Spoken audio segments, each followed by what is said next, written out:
विदेश मंत्री एस जयशंकर का स्टेटमेंट सामने आया है। कहा है भारत परमाणु धमकी के आगे नहीं झुकेगा, द्विपक्षीय तरीके से पाक से निपटेगा। भारत इसको लेकर कोई भी भ्रम में ना रहे। आतंक के खिलाफ जीरो टॉलरेंस की नीति बरकरार रहने वाली है। एक बार फिर से देखिए, विदेश मंत्री एस जयशंकर की तरफ से जर्मनी की राजधानी बर्लिन में यह स्पष्ट संदेश दे दिया गया है कि भारत कभी भी आतंकवाद को बर्दाश्त नहीं करेगा और परमाणु धमकियों के आगे कतई नहीं झुकेगा। सुनवाते हैं आपको। I come to Berlin in the immediate aftermath of India responding to the Pahalgam terror attack. Let me share with you what I conveyed to Minister Wadiful in that context. India has zero tolerance for terrorism. India will never give in to nuclear blackmail. And India will deal with Pakistan purely bilaterally. There should be no confusion in any quarter in that regard. We also value Germany's understanding that every nation has the right to defend itself against terrorism. और इस वक्त हमारे सहयोगी अक्षय हमारे साथ जुड़ रहे हैं। अक्षय का सीधा रुख कर लेते हैं। अक्षय, विदेश मंत्री के स्टेटमेंट से सिर्फ पाकिस्तान को एक मैसेज नहीं पहुंचा है, पूरी दुनिया को मैसेज पहुंचा है कि आतंक के खिलाफ भारत की नीति किस तरह की रहने वाली है।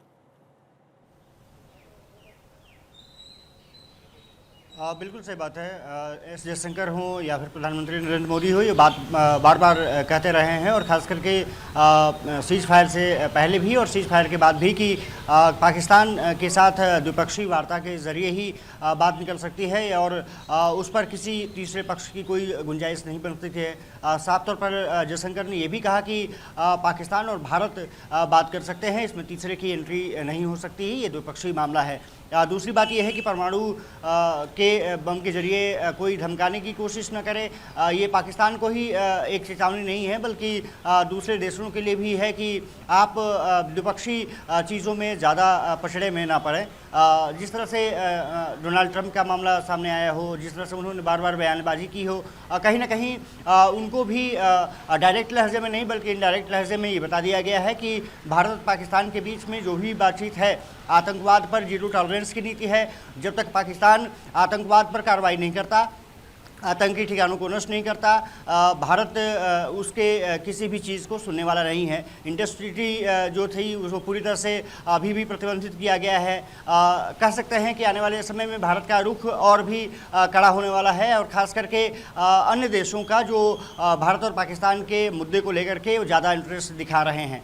अंतर्राष्ट्रीय स्तर पर जब बातचीत का सिलसिला शुरू होता है तो इसमें तीसरे की गुंजाइश नहीं बनती है। हालांकि हाल फिलहाल में आपने देखा होगा कि कई देशों जीत भारत की ये जरूर है, क्योंकि अभी भी जर्मनी में विदेश मंत्री की तरफ से जो स्टेटमेंट दिया गया वहां पर जर्मनी का सपोर्ट मिलना, इसके अलावा अलग अलग डेलीगेशंस को लेकर आप भी तस्वीर देख रहे हैं कि अलग अलग कंट्रीज भी आतंक के खिलाफ भारत के साथ खड़ी है। तो जाहिर तौर पर पाकिस्तान के अगर हम बात करें तो पाकिस्तान पर जो वार भारत की तरफ से किया गया आतंकवाद को लेकर, अब इसमें दुनिया का सपोर्ट जिस तरह से भारत को मिल रहा है, तो दूसरे अगर हम फेज में देखें तो भारत की एक बड़ी जीत ये जरूर है।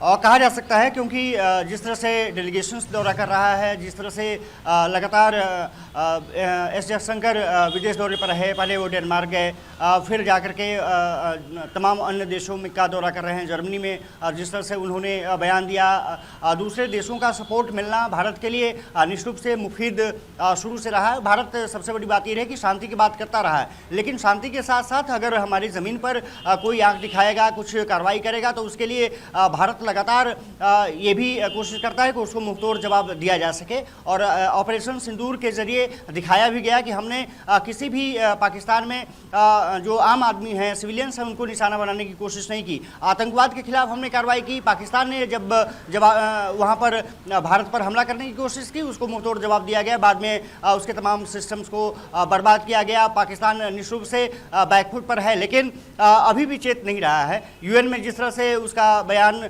आया, उसके बाद भारत को जिस तरह से जवाब दिया, वहाँ पर पुरी साहब जो एम्बेसडर हैं यूनाइटेड नेशंस में, उन्होंने साफ तौर पर कह दिया कि ये द्विपक्षीय वार्ता के जरिए ही हल किया जा सकता है और टेररिस्तान जो पाकिस्तान रहा है वहाँ पर आतंकी